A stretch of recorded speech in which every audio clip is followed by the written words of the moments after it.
안녕하세요. 2020 SNU 환경보건 자료 분석을 담당하고 있는 서울대학교 보건대학원의 김성균 교수입니다. 네, 오늘 12강 회귀분석 세 번째 시간입니다. 네, 오늘은 지난 시간에 이어서 몇 가지 더 회귀분석의 중요한 이해와 활용에 대해서 이야기할 텐데요. 좀 양이 많아서 쪼개서 하겠습니다. 첫 번째는 엑스트라 썸 업스퀘어에 대한 얘기입니다. 이게 멀티컬리니어리티랑 관련지어서 생각해 볼 수도 있기 때문에 이 부분을 하나로 묶어서 설명을 드리고요. 결국에는 모델 시뮬레이션 관련된 부분입니다. 또 하나는 라소라는 요즘 많이 사람들이 관심 갖고 쓰고 있는 테크닉에 대해서 일종의 이거는 Penalized Regression Analysis에 해당되는데 소개를 잠시 드리겠습니다. 또 요즘에 많이 쓰는 그 조건부 과정 분석이라고 해야 될까요? 예, Path Analysis라고 하는 Mediation Analysis 관련된 부분들을 소개해 드리도록 하겠습니다. 네, 첫 번째로 엑스트라 썸업 스퀘어입니다. 모델 SS 조각 내기라고 했는데 예제를 보면서 말씀드리겠습니다. 우리가 이전에 익숙한 데이터셋이죠. 혈압을 설명하고 싶습니다. 혈압은 Systolic Blood Pressure라고 얘기할 수 있는데요. 이 혈압을 나이와 이 사이즈는 BMI의 또 다른 형태다라고 이해하십시오. 사이즈와 스모킹 스테이터스 01로 코딩되어 있습니다. 그것으로 설명하고 싶다는 것입니다. 이 경우에 이제 멀티플 리그레션이기 때문에 이 세 개의 변수가 있습니다. 그리고 요 위에 있는 것은 그것에 대한 결과 코에피시언트 값들이죠. 즉 베타 값들입니다. 인터셉 각각의 슬로우. 에이지가 한 단위 증가할 때 블러드 프레셔는 1.2배씩 증가를 한다. 사이즈가 한 단위 증가할 때 블러드 프레셔는 다른 것들이 보정되었을 때 8.6배 정도 증가한다. 그리고 넌 스모커에 비해서 스모커는 9.9배 정도 증가한다. 라고 볼 수 있죠. 9.9 정도 증가한다라고 볼 수 있습니다. 이건 거의 인터셉에 바로 적용을 할 수 있는 부분이기 때문에 그렇습니다. 자, 그리고 여기 있는 표는 이 모델의 LM 펑션에 대한 아웃풋을 받아서 아노바로 했기 때문에 타입 1입니다. 타입 1을 지금 제가 보여드리는 이유는 썸업 스퀘어를 얘기하기 위함입니다. 우리가 이 데이터가 갖고 있는 총 썸업 스퀘어가 있다고 합시다. 분산은 데이터가 흩어져 있는 정도인데 그렇게 생각하실 수도 있죠. 데이터가 흩어져 있지만 그 데이터를 모두 모델로 완벽하게 설명할 수 있다면 그건 완벽한 모델이죠. 그럴 경우에는 R 스퀘어 밸류가 1이 될 것입니다. 절반을 설명했다라면 모델로 50%죠. R 스퀘어 밸류가. 지금 여기서 아무것도 인터셉만 있는 모델에서 에이지가 하나 더 들어가게 된다면 이만큼이 설명될 것입니다. 그만큼이 바로 3862입니다. 여기서 보실 때 총 분산이 있습니다. 총 분산은 이 전체 데이터 전체의 분산이 되겠죠. 그 가운데 이만큼 설명됐습니다. A지로. 이 모델이 그만큼 해낸 것입니다. 다음에 사이즈가 있는데 사이즈는 A가 들어간 다음에 사이즈가 이만큼 추가적으로 설명했다라는 뜻입니다. 그를 이렇게 표현할 수가 있죠. A가 있는데 사이즈가 추가적으로 이만큼 설명했다. 259. 이만큼 해당되는 영역은 이 보라색으로 표시할 수 있는 영역입니다. 그 다음에 스모킹이 추가적으로 설명할 수 있는 부분은 이만큼 빨간색으로 표시할 수 있는 여집합에 해당되는 부분이 796에 해당된다고 볼 수 있겠습니다. 자, 이렇게 타입 1 썸업 스퀘어는 모델이 어느 만큼 설명할 수 있는가인데 그럼 모델이 설명할 수 있는 부분은 얼마만큼이냐? 바로 이 총 합집합에 해당되는 부분입니다. 그만큼이 바로 4890입니다. 이 4890은 전체 데이터의 분산의 일부에 해당됩니다. 전체라고 한다면 R스퀘어 밸류는 1이 됐겠죠. 근데 여러분들 여기서 지금 말씀드리고 싶은 포인트는 썸업 스퀘어 에러를 설명하면서 겹쳐 있다는 것을 보여드리고 싶었습니다. 다른 말로 말하면 에이지랑 사이즈는 코릴레이션이 있습니다. 공통의 분산 요인이 있다는 것이죠. 공분산으로 설명할 수 있는데 그걸 표준화시키면 상관계수라고 말씀드렸었죠. 마찬가지로 스모킹도 사이즈랑 에이지가 겹쳐 있는 부분이 있습니다. 완벽하게 겹쳐 있다면 그는 완벽한 상관계수 1이 되겠죠. 적당히 겹쳐져 있는데 이럴 경우에 이제 우리가 고려할 부분이 있죠. 어떻게 본다면은 이 에이지를 효과를 보정하고서 사이즈 또 에이지랑 사이즈를 보정하고서 스모킹의 알짜 효과가 얼마냐 이 모델에서 이렇게 얘기할 수 있는 장점도 있을 수 있습니다. 그래서 실제로 스모킹만 놓고 봤을 땐 잘 안 보였었던 것들이 다른 변수를 보정해 nem으로써 그것만의 효과가 얼마만큼 유의했는지를 알 수 있는 것이죠. 그래서 실제로 여러분들이 스모킹만 넣고 분석을 해보면 잘 안 보일 것입니다. 이따가 한번 예제를 갖고서 지금 해보죠. 지금 바로 해보겠습니다. 한번 지워보고요. 지금 여기서 보신 것처럼 이 데이터들이 서로 콜레이션이 되어 있습니다. 블러드 프레셔랑 사이즈 굉장히 좋은 콜레이션이죠. 나이가 들수록 또 BMI도 커집니다. 흡연, 비흡연에 관련된 부분들도 여기 영향을 주긴 주는데 미약하게 갑니다. 한번 보시겠습니다. 일단 스모킹만 놓고 하면 별로 그 블러드 프레셔를 크게 설명해내지 못합니다. 유의하지가 않죠? 에이지만 놓고 본다면 아주 강력한 설명 요인이 됩니다. 실제로 여기서 볼 때 선형관계가 눈에 잘 보이죠? 나이가 들수록 혈압이 높아진다. 근데 나이가 들수록 혈압뿐만 아니라 몸무게도 증가합니다. 그러면서 사이즈도 증가합니다. 그런 면에서 우리가 볼 때, 이 사이즈도 BMI라고 했었죠? 요것도 블러드 프레셔를 굉장히 잘 설명합니다. 심플 리니어 리그레이션은 그런데 흥미롭게도 스모킹 하나만 들었을 때는 설명이 안 되던 것들이 이것을 같이 집어넣었을 때는 에이지와 사이즈를 보정하고 난 다음에 스모킹이 굉장히 중요한 요인이었구나.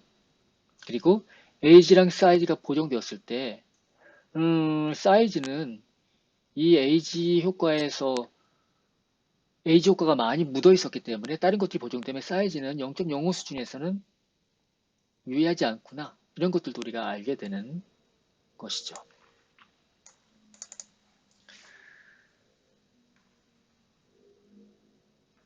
그런 면에서 지금 이 말을 쓴 거니까요.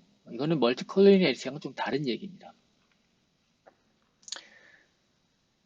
그러면서 우리는 이 하나씩 들어가면서 얼마만큼 유의한지를 볼 수도 있지만 한꺼번에 집어넣으면서 효과도 보정할 수가 있습니다. 이 부분은 이전에 설명드렸으니까 넘어가도록 하겠습니다. 그림으로 표시하면 이것 같죠? 자, 이제는 멀티콜리니얼리티에 대한 얘기를 해보겠습니다. 멀티콜리니얼리티는 건 무엇일까? 그리고 왜 이것을 모드 슬래시에서 같이 설명할까에 대한 부분입니다. 다중공성성이라고 말하면 요 예를 한번 보실까요?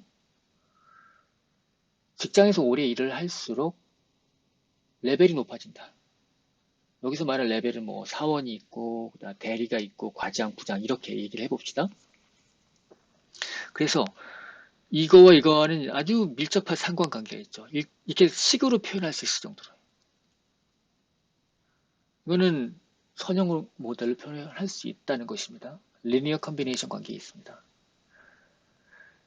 우리가 샐러리를 잡 레벨과 그다음에 근무 연수로 설명하고 싶다라고 하는 상황을 볼 때 우리가 데이터셋을 돌리면은 그래서 회귀 분석을 하려고 한다면 첫 번째 식도 가능한 것이고 두 번째 식도 가능하고 세 번째 식도 가능합니다. 사실은 워킹 연수가 제로인 아주 단순한 상황을 생각해 보세요. 합은 2000, 둘째도 2000, 세 번째도 2000입니다. 그런데 이런 경우가 실제로 회계 분석할 때 발생할 수가 있습니다. 왜 이런 일이 발생하냐면은 요것이 아주 강한 일정한 관계가 되어 있기 때문에 사실 job 레벨은 working year의 다른 표현이라고 얘기할 수 있지 않습니까? 하기 때문에 이 일종의 그 방정식을 푸는 데 있어서 이 숫자가 오는 그 미지수, 파라메타가 유니크하지 않습니다. 하기 때문에 이런 경우 저런 경우가 발생할 수가 있는 것입니다.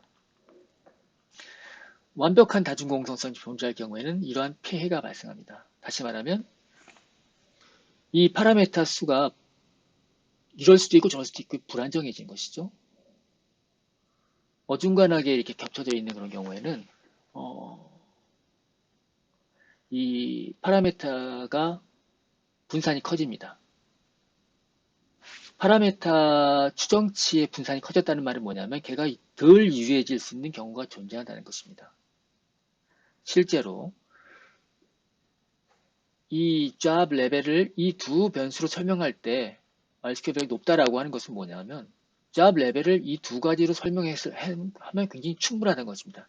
근데 이걸 돌려서 말하면은 job 레벨이라고 써 있지만 우리는 그 내용상 그거는 나이와 근무 연수로 거의 100% 설명할 수 있다는 것이 됩니다.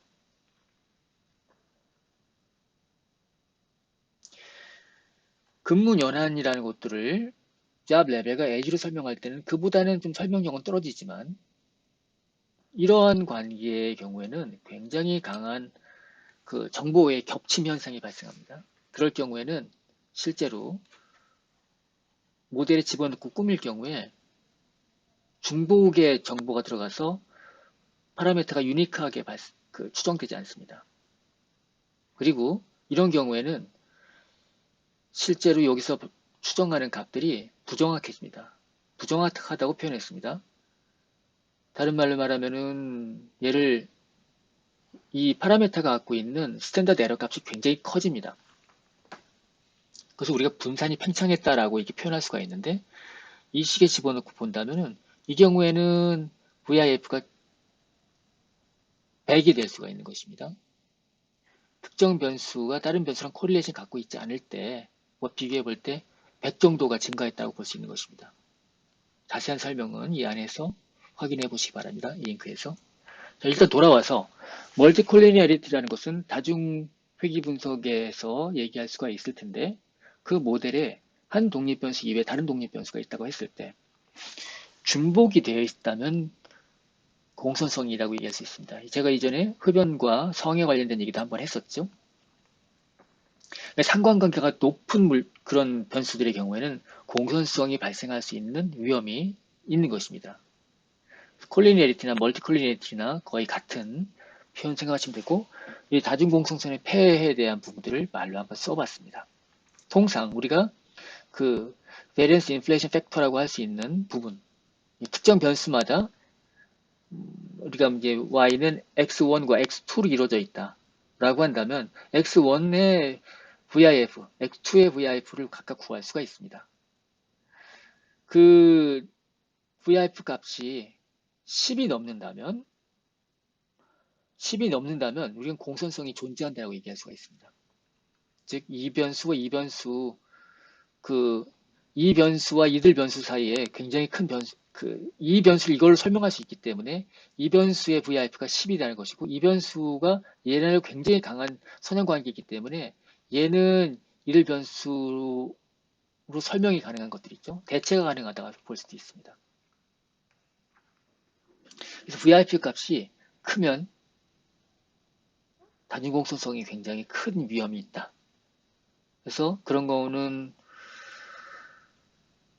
불필요하다고 볼 수가 있겠죠. 모델에서 모델을 언스테이블하게 만들기 때문에 다중공소성 문제가 될 수 있습니다. 근데 그러면은 독립변수를 센터링하는 방법도 있긴 합니다. 한번 다시 그 사례를 보면서 설명하겠습니다. 자, 콜리니어리티에 관련된 부분입니다. 제가 이제 사전 강의 영상 전에 이 데이터셋을 드릴게요. ETL에 올려놓겠습니다. 이거는 골밀도에 관련된 겁니다. 골밀도보다는 뼈 속에 있는 미네랄의 농도입니다. 스표시를 보게 된다면 이 bone D가 그겁니다. 그리고 이것을 몸의 체지방 퍼센트, 그리고 체중, 그리고 운동하는 정도를 측정을 했습니다. 액티비티. 이 세 변수로 설명하고 싶어요. 그런 모델을 꾸민다고 하겠습니다. 그래서 bone D를 fat 퍼센트랑 체중과 그다음에 운동 액티비티 그리고 fat의 체지방 퍼센트와 운동의 인터액션 텀을 집어넣고 그런 모델을 꾸몄다고 하겠습니다.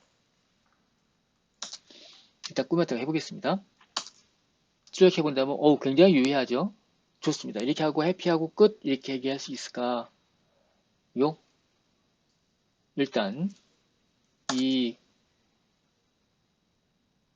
스캐터 플러스를 본다면 종속 변수랑 굉장히 콜레이션이 좋죠. 근데 뿐만 아니라 설명 변수끼리도 콜레이션이 너무 좋습니다. 액티비티는 그렇지는 않네요. 이런 경우에 다중공통성이 발생할 수 있는 소지가 크죠. 있는지 알아보기 위해서 VIF를 보는 것이 좋다고 했는데 이 카라는 패키지 안에 있는 VIF를 요 LM 펑션의 아웃풋을 받아서 해보면 나옵니다. 여기서 보신다면 10 이상이면 문제가 있다고 했는데 이게 액티비티 빼놓고 다 문제가 있죠. 근데 여러분들 가만히 보시면 인터액션 텀은 태생적으로 인터액션의 메인 이펙트랑 정보가 겹쳐 있을 수밖에 없겠죠. 이런 경우 어떻게 합니까? 라고 생각할 수가 있는데 일단 VIP 값이 높으면은 순차적으로 하나씩 뺄 수가 있습니다. 근데 이런 경우는 좀 곤란하죠. 따라서 이런 경우에는 한번 센터링 해 보십시오. 센터링 한다고 해서 모델이 근본적으로 변하는 것은 아니라고 했기 때문에 여기에 평균으로 빼서 처리를 한 것이 제가 이제 이 C라고 붙여 있는 것들입니다. 그런 걸 한번 본 다음에 지금 여기 있는 스캐터 플롯과 똑같은 모양이 나올 것입니다. 센터링 한다면 이렇게 나옵니다. 4%를 센터링하고 웨이트도 액티비티 센터링 했더니 모두가 아까랑 스캐터 플롯이 똑같죠? 네. 자, 이거 갖고서 다시 회귀 분석을 해보겠습니다. 그렇게 했더니 개수값이 어때요? 아까랑 여기 있는 거랑 여기 있는 거랑 인터셉 이외에는 인터셉 그 다음에 그 얘네들이 요 가장 중요한 여기에는 변함이 없습니다. 다른 것도 평행이 됐기 때문에 같이 변했습니다. 그러니까 모델이 근본적으로 변한 것은 아니지만 센터링 함으로써 VIF 값이 뚝 떨어졌습니다.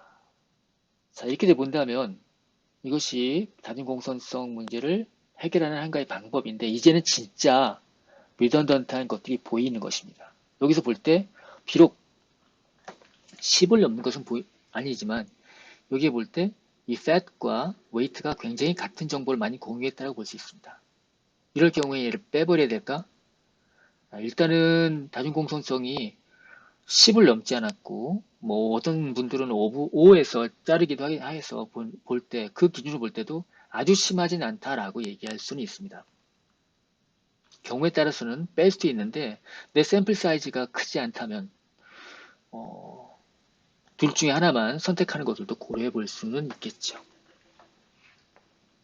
여기 이제 제가 MC 테스트라고 하는 패키지 안에서 이것들을 진단하는 방법들이 여러 가지 있고 이것들은 아마 여러분들이 찾아보신다면 충분히 보실 수 있을 거예요. 이거는 오버럴하게 보는 것이고 I로 바꾼다면 인디비주얼하게 볼 수가 있습니다. 그래서 VIF 값들을 각각 보여주고 있고 이건 역수입니다. 그 이외에 다양한 지표를 갖고서 우리가 어떤 변수가 문제가 있는지를 볼 수가 있게 해준 패키지입니다. 아무튼 굉장히 얘기를 했는데 네, 정리하겠습니다. 다중공선성의 문제입니까? 문제가 될 수 있습니다. 그럼 그 모델의 독립변수를 센터링 해보세요. 그런데 모델링의 목적이 뭐냐? 예, 우리가 설명 변수를 해석하고자 한다. 그리고 어떤 변수가 중요하냐? 이것이 내 목적이라면 많은 통계 분석에서 그것이 목적이죠. 그렇다면은 센터링 한 다음에 이 가장 좋은 것들을 골라내야 됩니다. 모델 셀렉션을 잘 해야 돼요. 그런데 나는 모델의 그 쉐입이 가장 중요하다. 그리고 그것으로서 그 y 햇을 예측하는 것이 나한테 가장 무엇보다 중요하다라고 한다면 비록 다중공선성이 있다고 할지라도 y 햇은 데이터를 잘 설명하는 것이기 때문에 나는 그 주어진 데이터를 모델로 설명하는 것만이 내 목적이다. 또는 그것이 가장 중요하다고 한다면 공선성이 있어도 그냥 그걸로 설명하면 됩니다. 즉 공선성이 있다고 해서 빼지 않아도 된다는 거죠. 왜냐하면 나는 y 햇만 필요하니까. 근데 다시 반복하지만 나는 어떤 설명 변수가 가장 중요한지 알고 싶다. 그리고 그것들을 해석하고 싶다. 그리고 이것을 갖고서 실제 모집단에 관련된 추정까지 하고 싶다라고 한다면 이 경우가 이제 여러분들의 모델링의 목적이 되는 것입니다. 그런 경우에는 가장 문제 있는 즉 VIP 값이 가장 큰 변수를 제거하십시오.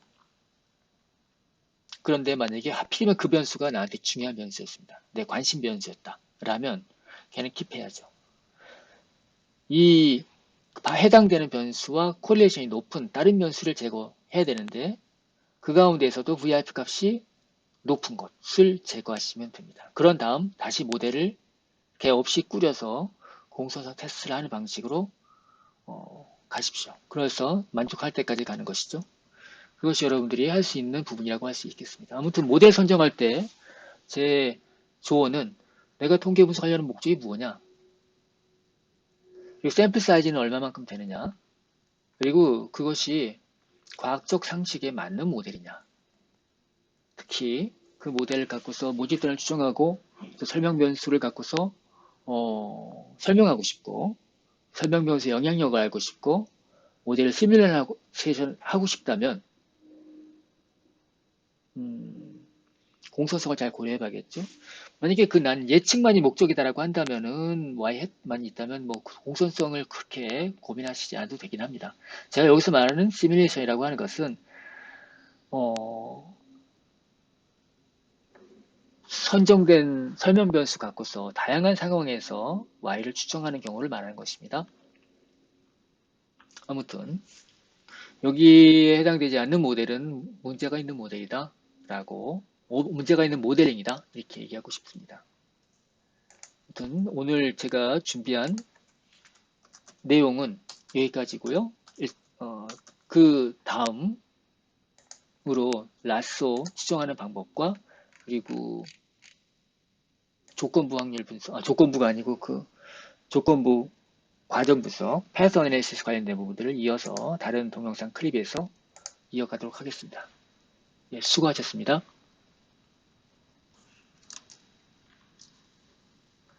그리고 끝내야 되는데 어떻게 끝내야 될까요? 잠시만 기다려 보십시오. 얘기를 하면서 이게 좀 사라졌습니다.